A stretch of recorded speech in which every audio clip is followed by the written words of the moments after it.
नमस्ते मित्रों, जय श्री राम। आज हम जानिए औरंगजेब व मुगल साम्राज्य को कैसे खत्म किया वीर छत्रसाल ने।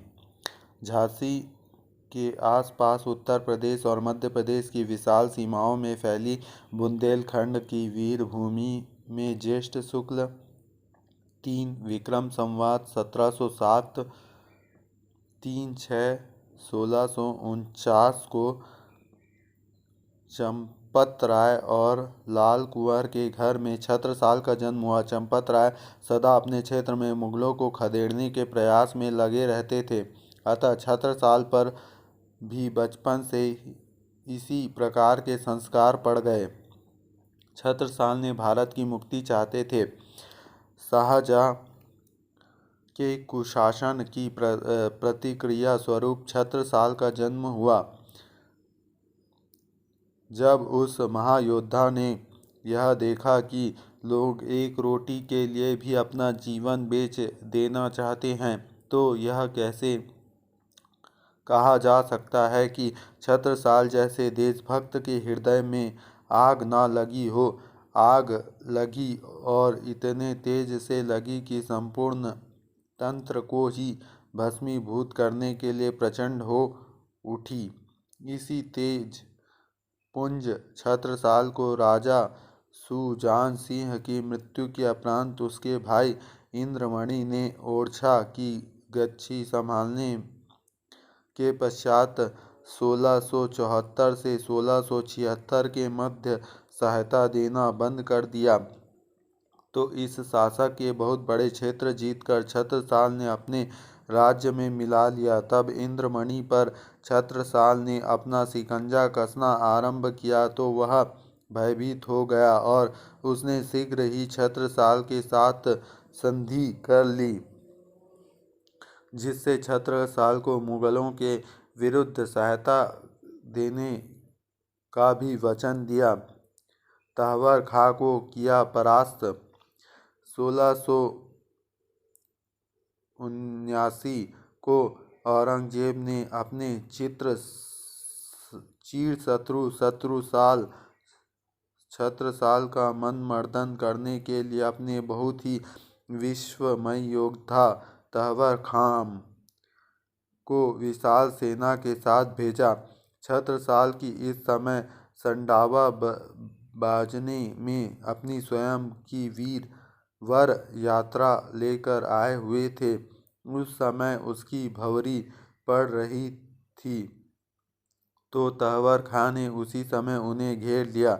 छत्रसाल के विश्वसनीय साथी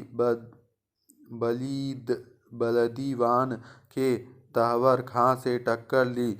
भंवरी पड़ी चुकने पर छत्रसाल ने तहवर खां के सेना से पृष्ठभाग पर आक्रमण कर दिया और जब तक तहवर खां इस सच से परिचित होता कि उसकी सेना के पृष्ठभाग पर मार करने वाले योद्धा ही छत्रसाल हैं, तब तक छत्रसाल ने तहवर खां को भारी क्षति पहुंचा दी थी। जब तहवर खां अपनी सेना के पृष्ठभाग की रक्षार्थ उस ओर चला तो बलदीवान भी उसके पीछे पीछे चल दिया। रामनगर की सीमा में छत्रसाल की सेना में तहवर खां का सामना हो गया। अब सामने से छत्रसाल की सेना और पीछे से बलदीवान की सेना ने तहवर खां की सेना को मारना आरंभ कर दिया। अंत में तहवर खां वीरगढ़ की मुगल सैनिक चौकी की ओर भाग लिया। पर यह क्या, उसे तो छत्रसाल के सैनिक पहले ही नष्ट कर चुके थे। अब तो वह और भी कठिनाई में फंस गया। वीरगढ़ में उसे ऐसा लगा कि छत्रसाल की सेना मुगल के भय से भागती फिर रही थी, तो उसने छत्रसाल का पीछा करने चाहा। उसे सूचना मिली कि छत्रसाल टोकरी की पहाड़ी पर छुपा है। तब वह उसी ओर चल दिया। उधर बलदीवान वीरगढ़ के पास छिपा सारी वस्तु स्थिति पर दृष्टि गड़ाए बैठा था। उसे जैसे ही ज्ञात हुआ कि तहवर खां टोकरी की ओर बढ़ रहा है, वह भी तुरंत उसी ओर चल दिया। छत्रसाल और बलदीवन शत्रु को इसी पहाड़ी पर ले आना चाहते थे, क्योंकि जहाँ शत्रु को निर्णायक रूप से परास्त किया जा सकता था, यहाँ से बलदीवन ने एक सैनिक टुकड़ी छत्रसाल की सहायतार्थ भेजी। अपने स्वयं ने मुगलों को ऊपर न चढ़ने देने के लिए उसने संघर्ष आरंभ कर दिया। यहाँ पर छत्रसाल की सेना के हरि कृष्ण मिश्र, नंदन छिपी और कृपाराम जैसे कई वीरों ने अपना बलिदान दिया, पर उनका यह बलिदान व्यर्थ नहीं गया। कुछ ही समयोपरांत मुगल सेना भागने लगी। हमीरपुर के पास उस सेना का सामना छत्रसाल ने हुआ तो तहवर खां को निर्णायक रूप से परास्त कर दिया गया। तहवर खां को अपने स्वामी औरंगजेब को मुंह दिखाने का भी साहस नहीं हुआ।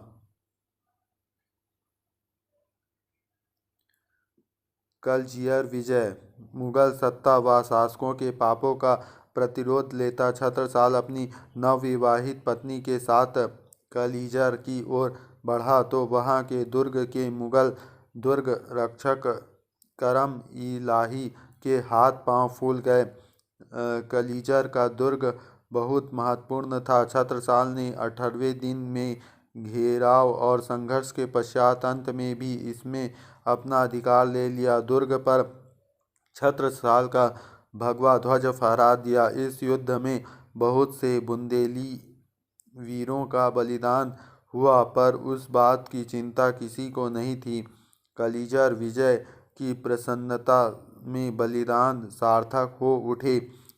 साथ ही सभी ने अपने वीर गति प्राप्त साथियों के बलिदानों को नमन किया और उसके द्वारा दिखाए गए मार्ग में चलने की प्रतिज्ञा की। यह छत्रसाल को लोगों ने महाराज कहना आरंभ किया।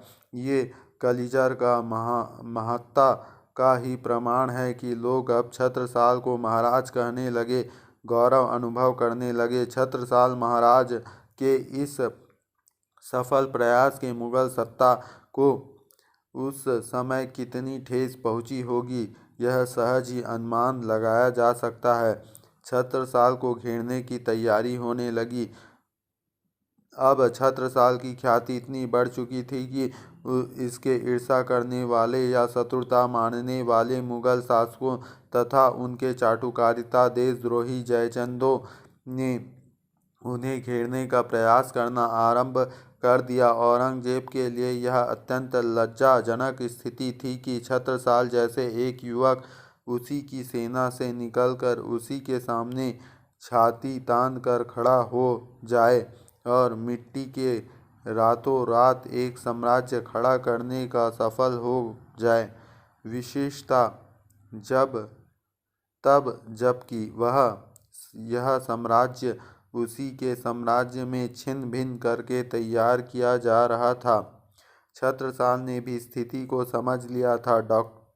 डॉक्टर भगवंत दास गुप्त महाराज छत्रसाल बुंदेली ने लिखते हैं कि छत्रसाल ने ऐसी परिस्थिति में दूरदृष्टि का परिचय देते हुए औरंगजेब के पास अपने कार्यों की क्षमा याचना का एक पत्र लिखा। वास्तव में यह पत्र उन्होंने मुगलों को धोखे में डालने के लिए नाटक मात्र किया था, जिससे मुगल कुछ समय के लिए भ्रांति में रह गए और उन्हें अपनी तैयारियां करने में अवसर मिल जाए। क्योंकि छत्रसाल यह जान गए थे कि जब जो भी युद्ध होगा वह बड़े स्तर पर होगा। बुंदेलखंड की मिट्टी में रहकर किसी के लिए यह संभव ही नहीं था कि वहाँ स्वतंत्रता के विरुद्ध आचरण करे। इस मिट्टी में स्वतंत्रता की गंध आती थी और उसी सौंधी सौंधी गंध को पाकर लोग वीरता के रस से भर जाते थे। छत्रसाल के साथ भी ऐसा ही होता था। स्वामी प्राणनाथ और छत्रपाल। स्वामी प्राणनाथ छत्रपाल के आध्यात्मिक गुरु थे। उन्होंने उनके प्रिय शिष्य के भीतर व्याप्त स्वतंत्रता और स्वराज्य के अमिट संस्कारों को और भी प्रखर कर दिया और उन्हें गतिशील बनाया। इस प्रकार सक्रिय किया और संपूर्ण बुंदेलखंड ही नहीं अपितु तत्कालीन हिंदू समाज भी उससे प्राण ऊर्जा प्राप्त करने लगे। स्वामी प्राणनाथ और छत्रपाल का संबंध वैसा ही बना था जैसे छत्रपाल छत्रपति शिवाजी महाराज और सामर्थ गुरु रामदास का संबंध था। स्वामी प्राणनाथ का उस समय हिंदू साम्राज्य का अच्छा सम्मान था। तो साम्राज्य निर्माता छत्रसाल जी थे, इसके बारे में जानेंगे। इसके पश्चात छत्रसाल जलाल खान नामक एक सरदार का सामना किया और उसे बेतवा के समीप परास्त कर उनसे 100 अरबी घोड़े, 70 ऊँट तथा 13 तोपें प्राप्त की। उसी प्रकार जब औरंगजेब द्वारा 12,000 घुड़सवारों की सेना जनवर खाम के नेतृत्व में 1679 में भेजी गई तो उसने छत्रसाल से परास्त कर दिया। इस प्रकार अनेकों विजयों के तत्कालीन भारत की राजनीतिक गगन मंडल में छत्रसाल ने वीरता और साहस से अपना साम्राज्य खड़ा किया और उसका नाम इतिहास स्वर्णिम पृष्ठों में सदा सदा के लिए अमर किया। जय श्री राम।